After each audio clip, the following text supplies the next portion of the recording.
You became a star at 5, but never got to be a child. Stage lights burned your childhood. You're born in Gary, Indiana, in 1958. Congratulations, you've just entered the world as Michael Joseph Jackson, son of a working-class family that will soon discover you have an extraordinary vocal talent. Your childhood won't be about playing in parks or making neighborhood friends. It'll be about performances, endless rehearsals, and learning that love comes conditioned on how perfectly you can sing and dance. Your father, Joe Jackson, is not a warm man. He's a frustrated musician who sees in you and your brothers his chance to achieve the success he never had. From the moment you can hold a microphone, Joe is training you with a discipline that goes beyond strict and enters territory of psychological and physical abuse. Rehearsals aren't normal practice sessions. They're boot camps where mistakes are punished with belt beatings. If you forget a lyric, if you miss a dance step, if you don't sing with the perfection Joe demands, there are physical consequences. You're learning that your father's love must be earned through success, not given unconditionally. At age 5, you become the lead vocalist of the Jackson 5. You should be in kindergarten, learning to count to 10 and making friends. Instead, you're in professional recording studios, memorizing complex choreography and singing with an emotional sophistication you can't fully understand. Success comes quickly. I Want You Back becomes #1 when you're only 6 years old. To the outside world, you're an adorable prodigy. To you, it's simply the life you know. Constant work, immense pressure, and the complete absence of a normal childhood. Your days are entirely structured around the musical career. There's no time for sports, for getting into mischief, for simply being a kid. While other children are playing after school, you're rehearsing. While other children are sleeping, you're performing in nightclubs for adult audiences. Formal education becomes secondary. You have tutors when possible, but the real education you receive is about the entertainment industry. How to please audiences, how to handle pressure, how to smile even when you're exhausted or scared. In the 1970s, you begin your solo career while maintaining your work with the Jackson 5. The Off the Wall album in 1979 establishes you as a serious artist in your own right. But success comes with a price. The more famous you become, the more isolated from the normal world you find yourself. By the time you release Thriller in 1982, you've become the most famous entertainer on the planet. The album sells over 100 million copies worldwide. You're officially the king of pop. But royalty comes with a golden prison where privacy is impossible and genuine relationships are nearly non-existent. During this time, you begin noticing changes in your skin. What you initially think are just minor patches turns out to be vitiligo, a medical condition that causes loss of pigmentation. For an African-American man in the 1980s, this creates a profound and complex identity crisis. The condition progresses, and your appearance changes dramatically. Media speculates wildly about plastic surgeries and skin bleaching, but the medical reality of vitiligo is widely misunderstood or ignored. You're forced to use makeup to even out your skin tone, but this only fuels more speculation. Fame becomes a trap. You can't go anywhere without being chased by paparazzi. You can't have normal relationships because you never know if people want you for who you are or for your status. Paranoia develops naturally when every move is scrutinized and every word is misinterpreted. You build Neverland Ranch as your personal escape. It's more than a house. It's your attempt to recreate the childhood you never had. Complete with amusement park rides, zoo animals, and spaces designed for the fun and innocence you lost decades ago. Your genuine love for children becomes a source of joy but also vulnerability. You invite sick and disadvantaged children to Neverland, trying to give them the magical experiences you missed. But in a cynical world, this generosity is viewed with suspicion. In 1993, the first allegations of child sexual abuse are made. The psychological impact is devastating. Your reputation, built over decades, is destroyed in weeks. Regardless of the truth of the allegations, the damage to your mental health is profound and permanent. The stress of accusations exacerbates problems that have been developing for years.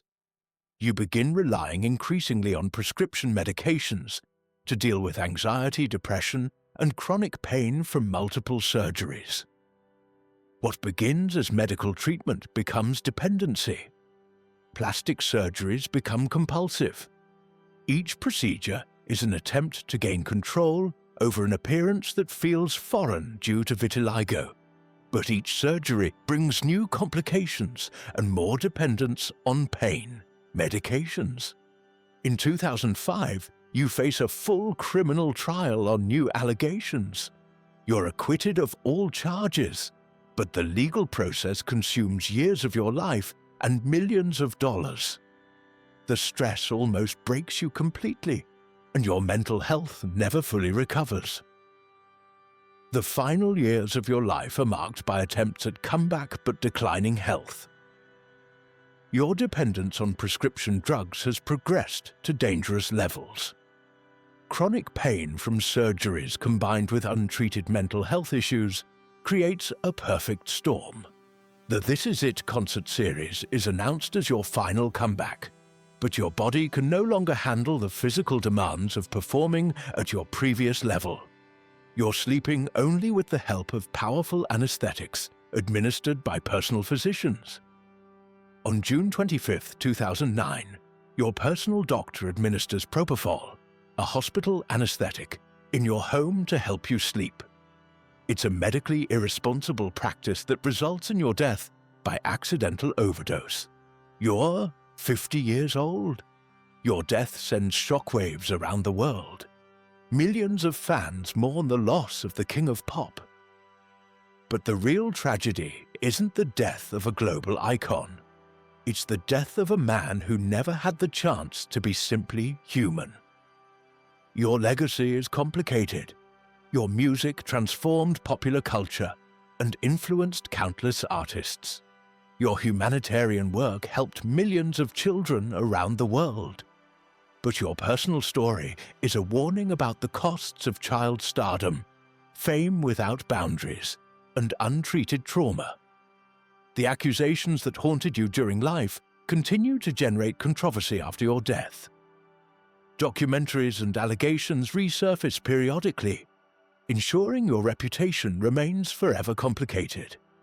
Your family continues to defend your memory, while others insist on believing accusers. At the end of the day, your story isn't really about whether you're guilty or innocent of specific crimes.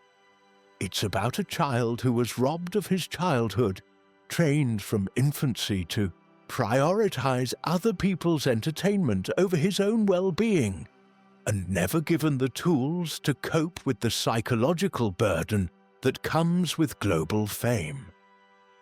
Your life demonstrated that talent and success don't protect against mental illness, addiction, or the long-term effects of childhood trauma.